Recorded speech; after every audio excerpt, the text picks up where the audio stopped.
తోటి మరో 6,000 ఉద్యోగాలు ఫట్. మొన్న మనం అమెజాన్ గురించి మాట్లాడుకున్నాం, యాపిల్ గురించి మాట్లాడుకున్నాం, ఇప్పుడు హెచ్పి గురించి మాట్లాడుకుందాం. హెచ్పి అంటే గ్యాస్ కాదు, HP software company, computers and printers company. అది హెచ్పి కంపెనీ మనుషులు ఎందుకు, మనకు ఏఐ ఉంది కదా అన్న ఉద్దేశంతో ఏఐని వాడడానికి ఉద్యోగుల్ని తీసేస్తున్నాయంట. అవి 6,000 ఉద్యోగుల్ని తీసేస్తున్నాయంట. ఎంత దారుణం కదా. ఏఐ వచ్చిన తర్వాత వాళ్ళు స్కిల్స్ పెంచుకుందామనే టైం కూడా ఇవ్వకుండా ఎంత దారుణంగా మొత్తం తీసేస్తూనే ఉన్నారు. అమెజాన్, ఆపిల్ అయితే చూసినాం మనం, ఇప్పుడు హెచ్పి కూడా చూడాల్సి వస్తుందేమో. దాదాపు 6,000 ఉద్యోగాలంటే ఎంత దారుణం.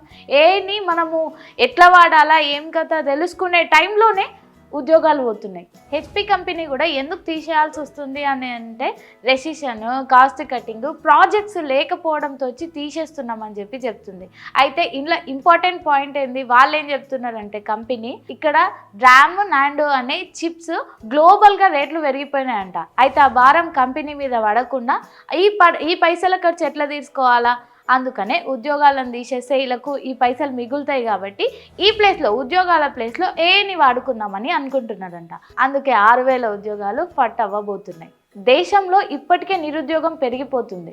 ఈ ఏఐ రావడం వల్ల ఇంకా పాపం నిరుద్యోగులు ఎక్కువనే అవుతున్నారు. అందుకనే మనం ఏఐకి పని చెప్పేటట్టు స్కిల్స్ నేర్చుకుంటే మనల్ని ఉంచుకుంటారు, లేకపోతే లేదు. అందుకనే మీరు ఎప్పటికప్పుడు స్కిల్స్ నేర్చుకుంటూనే ఉండండి. కొత్త స్కిల్స్ నేర్చుకోండి. అప్పుడే మీరు ఉద్యోగం కన్ఫర్మ్ ఉంటుంది మీకు.